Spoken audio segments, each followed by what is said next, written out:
आणि एमआयएमचे नेते इम्तियाज जलील यांनी स्वतःच्या हाताने आज बिर्याणी बनवली आणि या पार्टीचा त्यांनी मुख्यमंत्री देवेंद्र फडणवीस आणि मनपा आयुक्त जी श्रीकांत यांना निमंत्रणही दिलेलं आहे। तिकडे कल्याणमध्ये आव्हाडांनी मांसाहार करून मांस विक्री बंदीचा निषेध नोंदवलाय। स्वातंत्र्य दिनाच्या निमित्ताने चिकन मटण विक्रीवरती मांस विक्रीवरती बंदी घालण्यात आलेली होती आणि त्याचा निषेध विरोधी पक्षाच्या नेत्यांनी आपापल्या पद्धतीने केलेला आहे। जलील यांनी स्वतःच्या घरी बिर्याणी बनवली आणि त्यावर ताव मारला, तर जितेंद्र आव्हाड यांनी सुद्धा मटणावरती ताव मारलेला आहे। जलील यांनी तर मुख्यमंत्री फडणवीसांनाही जेवणाचं निमंत्रण दिलं होतं।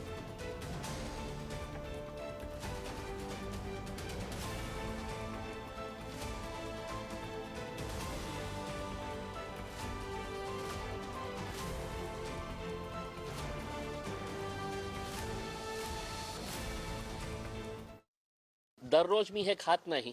मी आज माझ्या देशाचा स्वतंत्र दिन आहे, मी सेलिब्रेट करत आहे आणि त्यांना ठणकावून सांगत आहे की तुम्ही डिक्टेटरशिप करा, तुम्हाला जे करायचे आहे, पण या देशाने मला 1947 मध्ये 15 ऑगस्ट 1947 मध्ये या देशाने मला लोकशाही दिलेली आहे। मी इंडिपेंडंट झालेला आहे। काय बोलायचं, काय खायचं, कसं खायचं, कधी खायचं हे मी ठरवणार आहे। कोणते सरकार आणि कोणी अधिकारी मला सांगू शकत नाही। मराठी विरुद्ध मराठी हा वाद कशासाठी?